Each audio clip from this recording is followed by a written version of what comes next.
नमस्कार दोस्तों, मैं अंकुर उपाध्याय स्वागत करता हूं आप सभी का आपके अपने YouTube channel share market analysis में।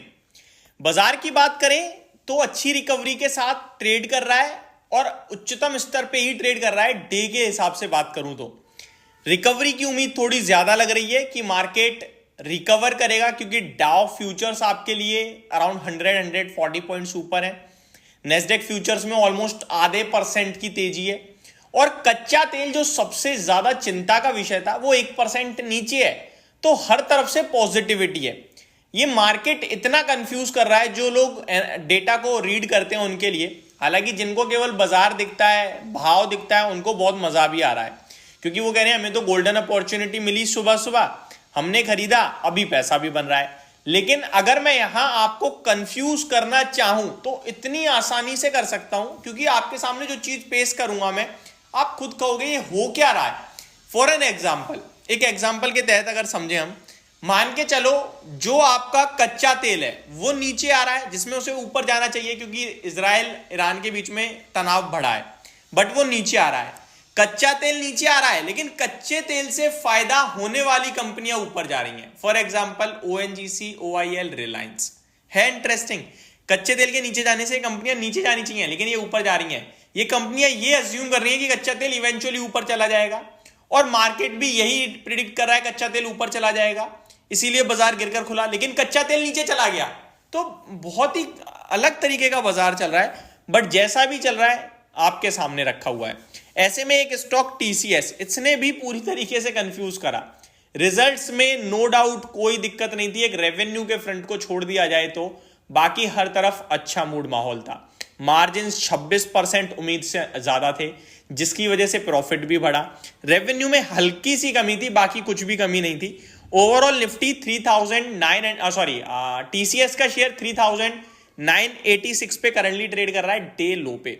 TCS ने अपने पुट बायर और कॉल बायर दोनों को मुनाफा दिया, लेकिन देखा जाए तो दोनों ही नुकसान लेके गए होंगे, क्योंकि कॉल राइटर ये सोच रहा होगा कि बाजार की गिरावट में भी शेयर ऊपर जा रहा है, शायद और ऊपर जाएगा। प्लस ब्रोकरेज हाउसेस की रिपोर्ट बहुत पॉजिटिव थी, 4500-4600 रुपए के लक्ष्य बन रहे थे, तो उसने सोचा शायद और ऊपर जाएगा, लेकिन वो अचानक से नीचे आ गया, तो उसकी कॉल के प्रीमियम टूट गए होंगे। और पुट बायर ने तो सुबह सुबह ही कट कर दी होगी पोजीशन लॉस में। तो देखा जाए तो एक तरीके से दोनों को ही नुकसान दे गया ये। बाकी ओवरऑल देखा जाए तो TCS का स्टॉक मेरे हिसाब से आपको होल्ड करना चाहिए और पोजीशन को बनाना भी चाहिए। करंट भाव पे बना सकते हैं क्या? डेफिनेटली, लेकिन आपको पैसा जरूर बचाना है बाय ऑन डिप्स के लिए।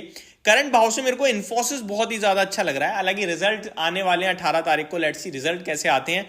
बट अगर देखा जाए तो मेरे को लगता है IT स्टॉक्स जो हैं वो गिरावट अगर देंगे भी ना तो वापस चलने चाहिए, क्योंकि मेरे को लगता है कि इवेंचुअली आपके लिए चीजें सुधरेंगी IT के लिए। और 2024 अभी तक तो कुछ खास निकला नहीं है स्टॉक स्पेसिफिक। ट्रस्ट में बाजार बेशक 1500 पॉइंट ऊपर खड़ा है 2024 में, लेकिन इन्वेस्टर्स से पूछो क्या उनकी पोर्टफोलियो 2023 के दिसंबर में जो थी उससे ऊपर है या नीचे, तो वो यही बोलेंगे भाई साहब नीचे है। तो आपको इस समय ज्यादा कुछ करना नहीं है, केवल जो है उसमें बैठे रहना है। 2024 वॉलेट, अरे इतने सारे इवेंट है, कैसे क्या ही होगा आप सोचो ना। तो मतलब आराम से बैठे रहना चाहिए, और जिनके पास पैसा है वो बस उस पैसे को यूटिलाइज करते रहे हर डिप में। और सबसे अच्छी बात यही है कि मार्केट आपको बार बार डिप देगा, दे रहा है। एक आपको डिप दे दी मार्च में, ये जो आज हुआ है इसको मैं डिप नहीं बोलता हूँ, ये तो न्यूट्रल है। कोई 150-125 पॉइंट तो कभी भी बाजार गिर जाता है, लेकिन मार्केट ब्रेथ काफी ज्यादा नेगेटिव है। और मॉर्निंग में जो हाल था वो काफी खराब था, क्योंकि स्मॉल कैप मिड कैप में भारी पिटाई थी। अभी तो रिकवरी चल रही है, लेट्स सी बाजार एट द एंड क्लोजिंग कहां देता है। मेरा मानना है कि मार्केट में रिकवरी आ रही है और शायद और ऊपर आ सकता है। अगर आप देखें तो एक समय वो था जब मैंने पहली वीडियो बनाई थी 10:30 बजे सुबह, तो कोई सेक्टर हरे निशान में नहीं था। लेकिन फिलहाल मेटल इंडेक्स ऑलमोस्ट आधे % अप है, एनर्जी में लीडरशिप है। और कल मैंने एक वीडियो बनाई थी कि अगर बाजार गिरे तो इन स्टॉक्स पे जरूर नजर रखना। उनमें एक टाटा पावर था, एक अदानी पावर था। हालांकि दोनों ही खरीदने वाले भाव पे नहीं आए हैं, मैंने जो भाव दिया था उसमें उससे तो काफी ऊपर है, लेकिन इससे कॉन्फिडेंस आता है कि इन शेयर्स को बेचना नहीं है। तो बस वही मेरा मोटिव रहता है कि कॉन्फिडेंस देना आपको। स्टॉक को सिलेक्ट कर लो और उन स्टॉक्स का एक भाव सिलेक्ट कर लो, फिर वो भाव आपको बाजार में, बाजार की वॉलेटिलिटी में, बाजार की गिरावट में या स्टॉक स्पेसिफिक खराब न्यूज में मिलेगा तो आप जरूर खरीदिएगा। यही सही निवेश का तरीका है और यही सही इन्वेस्टमेंट है। किसी भी भाव पे, अच्छी खबर पे शेयर का प्राइस ऊपर है, सेंटीमेंट्स पॉजिटिव है, आप खरीदोगे तो आपका पैसा बन तो जाएगा, लेकिन देर से बनेगा और कम बनेगा। वहीं आपने किसी शेयर को चुन लिया, खराब भाव पे खराब समय में खरीदोगे तो पैसा ज्यादा बनेगा, बेशक थोड़ा सा समय आपको परेशान कर सकता है। तो ये मेरी तरफ से आपके लिए एक short and simple updated video TCS के रिजल्ट्स के बाद। टीसीएस पे नंबर्स अच्छे थे, गिरावट बेशक हो गई है, अभी ऊपर से नीचे आ गया है, सुबह सुबह ऊपर भी खुला था। ब्रोकरेज हाउसेस 4500-4600 रुपए के लक्ष्य देख रही हैं। बाय ऑन डिप्स के लिए बेस्ट स्टॉक है, क्वालिटी स्टॉक है, गाइडेंस सुपर्ब था, अराउंड 3850 3900 पे आता है। बाय करें, बाय ऑन डिप्स करें और स्टॉक को होल्ड करें। Thank you so much for watching this video. Have a great day guys.